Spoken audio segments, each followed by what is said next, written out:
No two ways around it. Last night was a dud. The offense just struggled, and the Dodgers got beat at home by the Reds. Let's talk about it.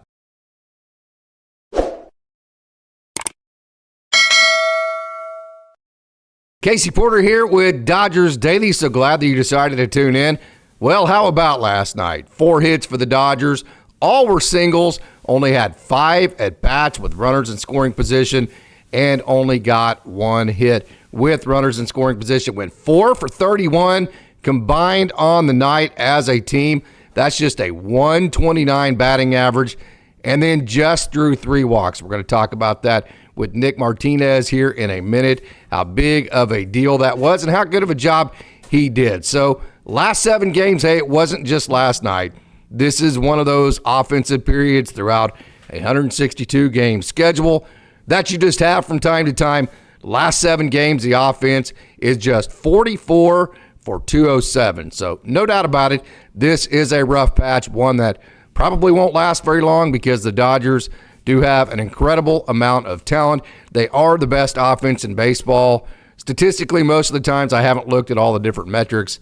In a minute, we'll get with Austin on one of our live shows about that. But in my opinion, the best offense in baseball. But again, one of those rough patches, and it happens. Of course, last night, you're going to say, I know your first response, at least the first response to social media is, well, yeah, the Dodgers put out a lineup that wasn't their best lineup. Okay, so let's look at that. The Dodgers had a lineup last night that had 3 guys in it that were hitting below 200. They had another guy in it that's hitting exactly 200, and then one more that's hitting 212. So, yes, this was a lineup that had guys that had been struggling in it, guys that haven't had great batting averages to this point in the season. So you say, well, why do the Dodgers do that? You know it's going to set them up for possible failure like you had last night, possibly a rough game. Well, here you go, okay? The Dodgers have a 7-game lead in the NL West. I believe they're now 12 games over 500. So we talk about this all the time. Last I checked, and trust me, every time the Dodgers lose, Dodgers Daily gets tagged. We get the comments. We get this. We get the brunt of it pretty good a lot of times when fans get frustrated, and that is just absolutely fantastic because we love the passion of the fans. You see me get passionate quite a bit. You see Coach Holt get passionate. That's awesome. Okay, but I can tell you this, the Dodgers, the organization, they're just absolutely first class. They don't give a crap about what Dodgers Daily thinks. I promise you that. They probably don't even know what Dodgers Daily is. Probably don't read any of the social media posts, watch any of the shows. So when we get tagged like that, yes, it's great because we're expressing frustration. We're getting frustration out. We're showing passion, but I promise you, as far as any kind of effect, it doesn't have any. So you say, well, why would the Dodgers put out a lineup like that? I say all that long-winded thing to say, whenever I get tagged in all these comments about frustration from fans, none of them, like 0 of them, are about, you know, that random game last May whenever the Dodgers put out a lineup that wasn't their best. I can't believe they did that and they lost a game last May. I've never, ever gotten that social media post or comment ever. The only comment I get that ever addresses anything about last year was, hey, the Dodgers didn't win the playoffs. Hey, the Dodgers don't do this in the playoffs. Hey, the Dodgers, the playoffs, right? That's literally the only kind of comments towards frustration that I get that address last year whatsoever. So having said that, and I know we talk big picture, probably I don't watch a whole lot of other shows, but I can't imagine any other show talking big picture more than we do because, quite frankly, that's what it is for the Dodgers. It is World Series or bust. It's win the World Series or we're all going to be disappointed. And so really that is the goal, that is the picture, and every single decision that's made is working towards that.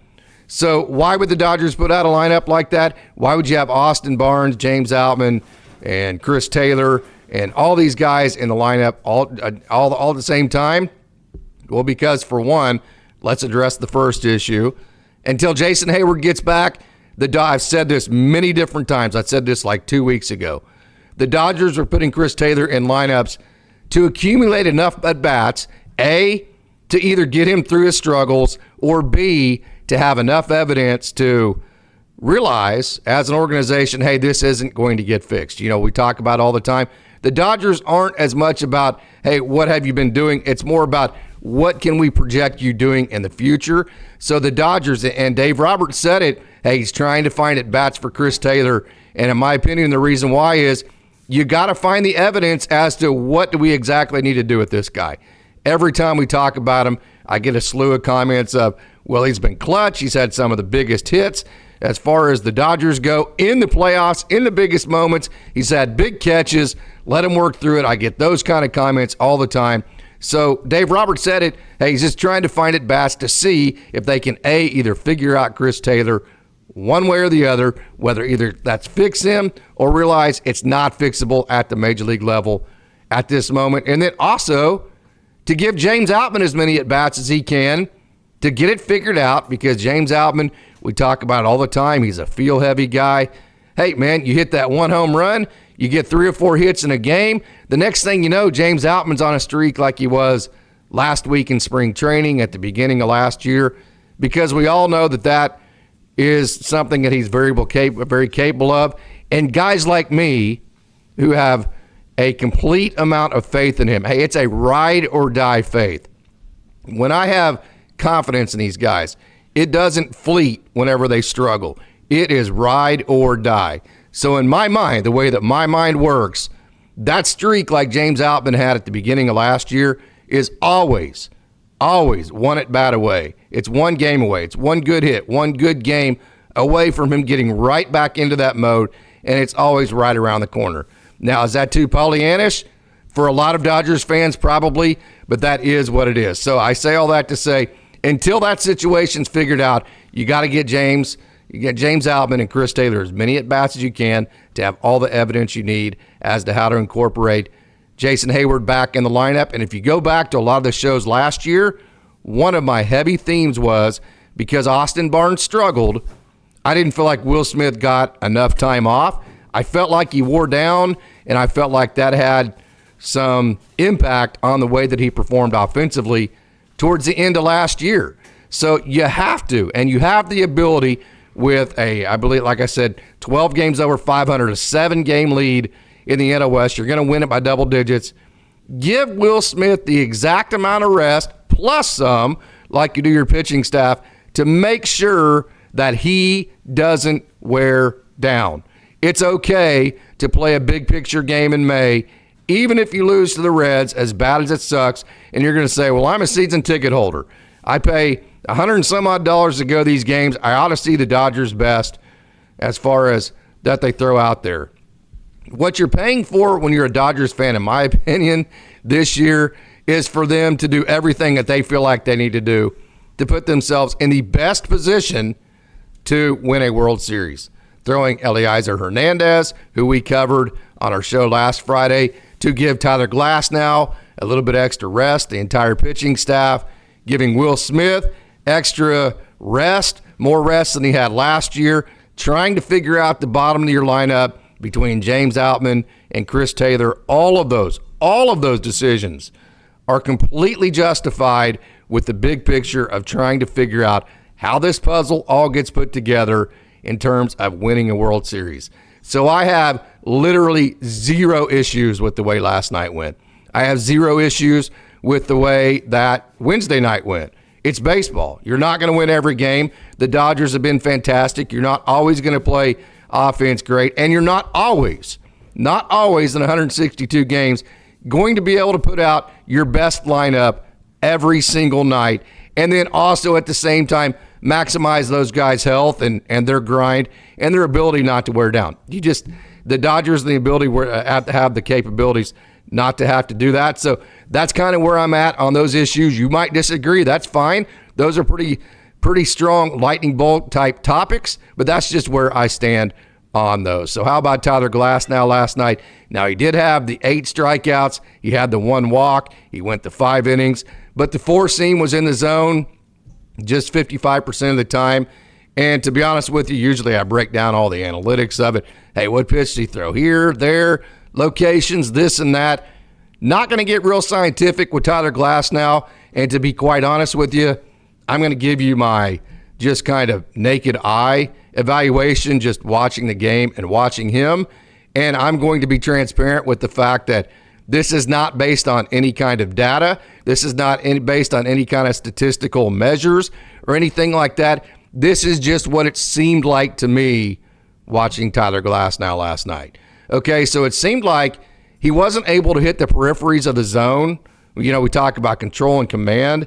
He had control in the sense that he could actually get a ball in the strike zone, but his command actually locating to the safety spots of the zone didn't seem to be very good last night. So he was either throwing, it seemed like early, a center cut fastball, or he was throwing a ball that was so much a ball that the Reds weren't swinging at it. So that's just kind of how it looked to me. So whenever he finally did come in the zone, he hung a slider, he threw some center cut fastballs, and the Reds were able to take advantage of that. Again, that's just what it looked like to me. I know the Reds, they grinded out. Hey, they gave the Dodgers an absolute dose of their own medicine. Now, when I say that, what do I mean? The Dodgers, first of all, they love to grind pitch counts. They love to foul off pitches, foul off pitches, foul off pitches. We've talked about that many times until a pitcher makes a mistake. And then once that pitcher makes a mistake, kapow, away we go, we hit a home run. That was literally what the Reds did to Tyler Glasnow with all of their hits, almost all their hits last night, with the home runs they hit and their overall approach. And then also, hey, we see the Dodgers love to be creative with these bullpen games and then have like a piggyback guy or what they call a bulk inning pitcher. Well, that's kind of what the Reds did to the Dodgers last night. And then also, I've talked many different times about Yu Darvish, how he has 8 different pitches. And if he goes out there and he's able to throw 8 different pitches and execute and be unpredictable to where the Dodgers can't use all their analytics to form a real good game plan and approach, if he executes, the Dodgers are in trouble. He is going to be kryptonite for the Dodgers. That literally is Nick Martinez. He throws 3 pitches at almost the exact same clip, okay, at almost the exact same rate. So you don't know which pitch is coming between his top 3 pitches. He throws a 4th pitch at about 75-80% of his top 3. So he has 4 pitches that he throws almost identically the same amount. And then he has a 5th pitch that he throws pretty regularly. So when you talk about analytics, putting a game plan together, hey, which pitches are we going to ambush? Which pitches are we going to lay off to try to grind the pitch count? When you're talking about a guy that is that ambidextrous with 3, 4 to 5 pitches, there is no game plan to be had. It doesn't matter how many analytics you have. It doesn't matter how many guys or girls or people you have that are crunching the numbers, crunching the analytics. There is no game plan to be had at that point. So give Nick Martinez absolute credit for that. It was the Yu Darvish effect. It was the bullpen game effect that we see by the Dodgers. The Reds grinded out pitch counts. They fouled off pitches until Tyler Glasnow would center cut a pitch, and then they would nail it. I mean, it was like we were watching the Dodgers play, but they were in a Reds uniform. And then you have Elly De La Cruz, who, you know, sometimes you have a guy that even at a professional level, he can do things that not even other professionals have a chance at stopping. I was sitting there thinking, honestly, when he got to first base, just go with the windup. To hell with it. Don't even try to throw him out because you're not going to, and you're going to lose a couple of miles per hour. Of course, I'm joking to an extent, but I'm just, you know, there are organizations that are like, the guy's going to steal. Don't even pay attention to him. Let him hurry up and steal and get to third base, get in the windup, and get the hitters out, right? You got to worry about the hitters at the plate. I mean, I'm being a little bit facetious here, but only to say that he's just absolutely a freak of nature when it comes to stealing bases. And so the Dodgers have to concentrate on just not letting him on base to begin with. So, hey, not a whole lot of analysis of the actual game itself. I understand that this was more of a big picture show to kind of match the period of the season in the last couple of games as far as the big picture that the Dodgers have approached those 2 games with. So I hope you enjoyed it, and make sure and stay tuned. On the other side, we're going to take a trip down on the farm.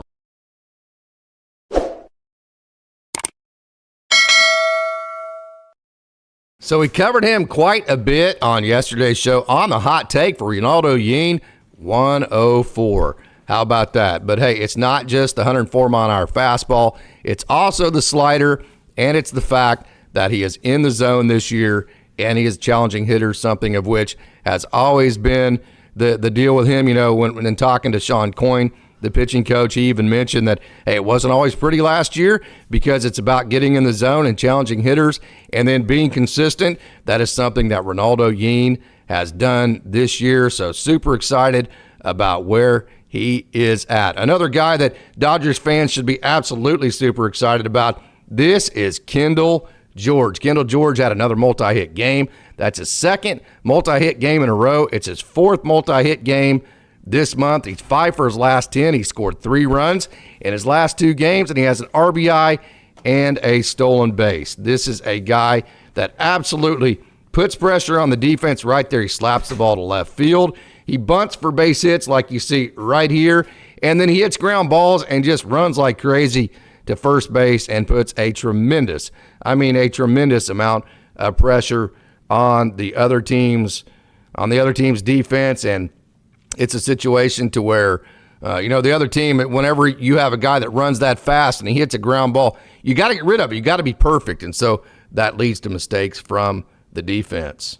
So this is Josue DePaula right here. Pow. How about that? First home run of 2024. It took him a little over 20 games, and then it only took him 24 hours to hit his second home run. So Josue DePaula has home runs in back-to-back games. I know he is very high on a lot of prospects list, but if you were to say, hey, what are some things that maybe he doesn't do quite as well, you would say foot speed and hit home runs and hit for power. So it's great to see Josue DePaula hit home runs in back-to-back nights. And he also walked twice. He scored 2 runs and had 2 RBIs. So when Josue DePaula is playing offense, he impacts the game as much or more than anybody else can. You know, we talked about Kendall George and the way that he can impact a game. Josue DePaula, we know, can impact games in ways that other players can't as well. So, hey, a guy you're seeing right here, you're going to see a great catch by Jake Vogel. I mention all the time that Jake Vogel is one of the fastest players in the organization, and Jake Vogel has been playing very, very, very well as of late for the Great Lakes Loons. As a matter of fact, this is one of the best months that he has had in a Dodgers, or a Great Lakes uniform, I should say, or in the Dodgers system. He's hitting .333 so far in May, OPS .910. Last night was his third multi-hit game of the month, and he has hits in 8 of his last 11 games. It's great to see Jake Vogel get hot and have a really good month. This is Thayron Liranzo right here. That is a 106-mile-an-hour single to the opposite field. You don't like 106? Trying a little 104 for your liking right there. And, hey, what do you say about his defense right there? That is a pop of 1.8. And so Thayron Liranzo, as the weather is warming up, so is he. Liranzo is having a really good month. He had home run number 3 last night. He had double number 6. He had 2 RBIs. He was on base 4 times and is hitting .310 so far in the month of May. He has 3 multi-hit games in his last 4 games that he's played, and he's 7 for his last 16. So it's really great to see Thayron Liranzo get the offensive side going. We know he was one of the most elite offensive players in all the minor leagues last year. Very toolsy. He popped a sub-8 pop time at Rancho on a consistent basis last year. We saw the 1.8 pop time just a minute ago. So big tools for Thayron Liranzo. Who you're seeing right here is very, very talented left-hander Maddux Bruns, who started the year on the dev list, I do believe. And it was another great outing for him. 4 innings pitched, 2 hits, no runs, 7 strikeouts. Hey, the no runs is great. We know he's explosive. The strikeouts are great. We know he's explosive. Just 1 walk. I've said it many different times. He was throwing his fastball in the zone 60% or better to end last year, and he has carried that over with just the 1 walk last night. Check out the left-on-left slider.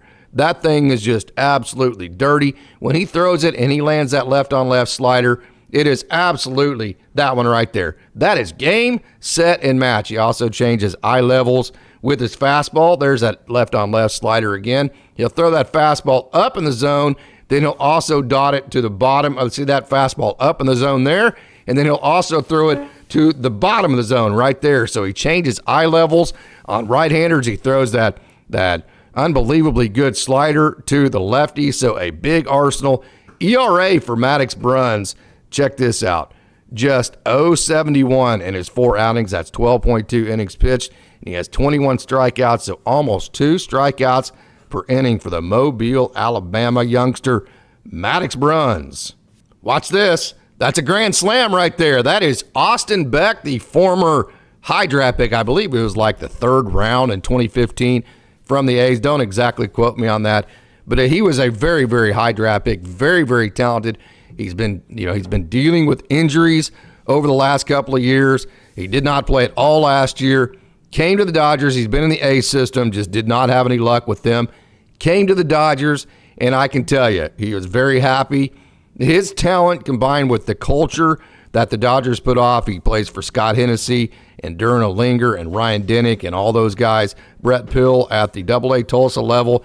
The Dodgers culture, his managers, all those people, the environment he's in every day, plus the incredible instruction he's going to get. Hey, this is a match made in heaven. This is a guy with a swing that has a lot of compactness to it, not a whole lot that can go wrong with it, but he's so strong that there's a lot of power and there's a good punch behind it. So this is a guy that really, really, really is taking off in this system. You can tell he's happy. He chose to become a Dodger. He's glad he did that. He hit a grand slam for the Drillers last night, who's struggling. That definitely was the highlight of their night. As a matter of fact, Austin Beck, 288 on the year, 5 home runs, 20 RBIs. His OPS is 911, and he has hits in 7 of his last 8 games. So good job, Austin Beck. Staying on the theme of really talented players, look at that. That is Brendon Davis. He just destroyed that pitch to the Budweiser deck in left field right there. That a boy, Brendon Davis.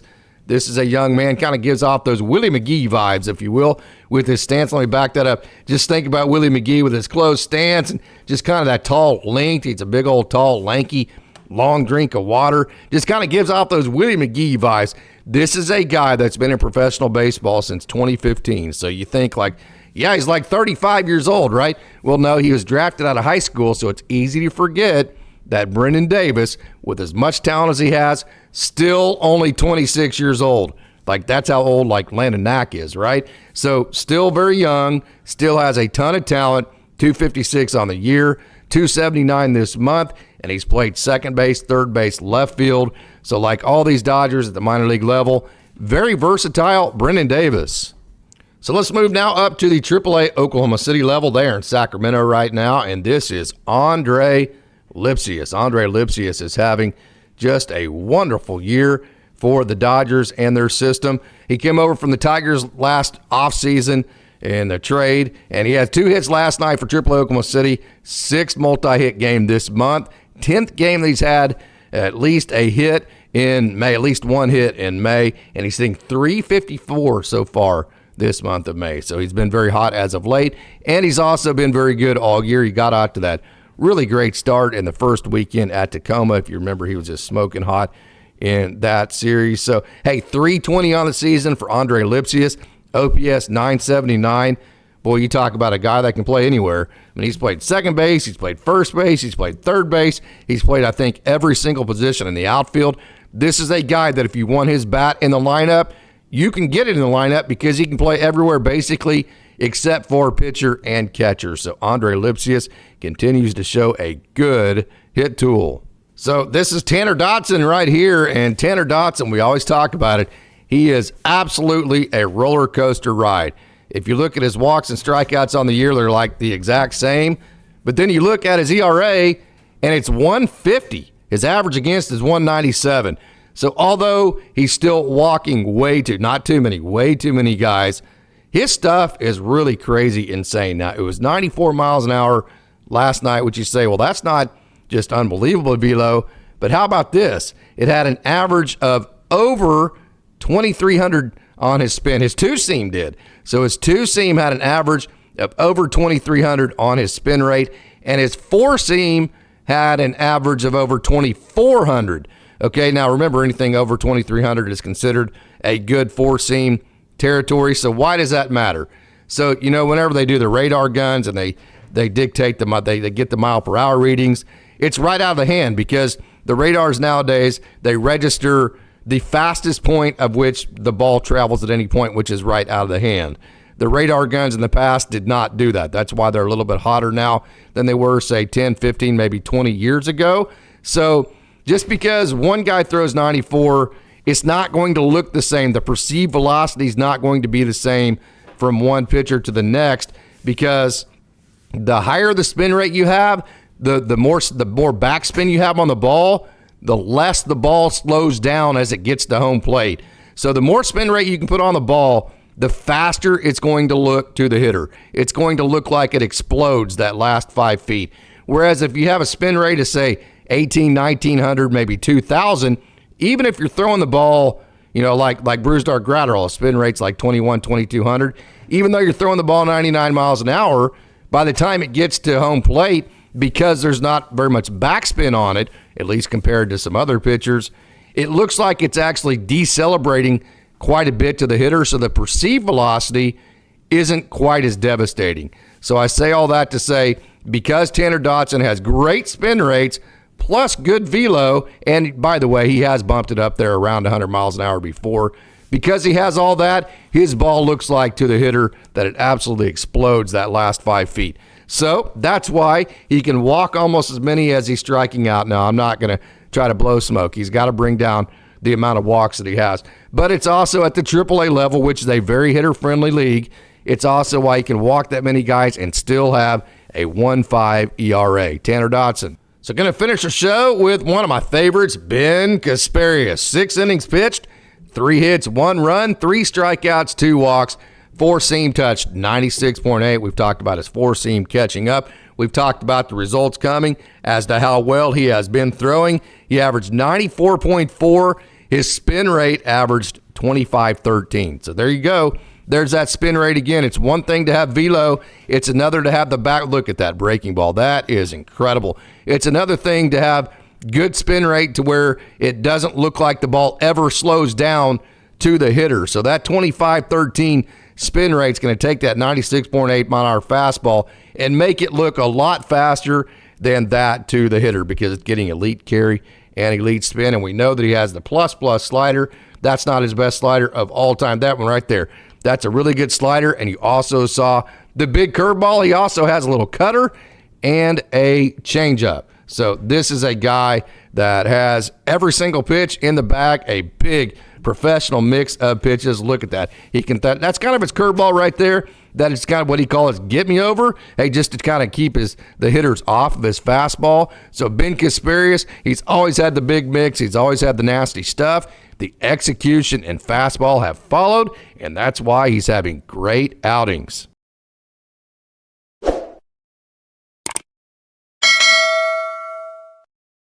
So there you have it. There's my show for you today. I hope you enjoyed it. And, hey, man, I hope you enjoyed going down the farm and watching these guys because they're a whole lot of fun. So until next time, I want to thank you for tuning in and say, Go Dodgers.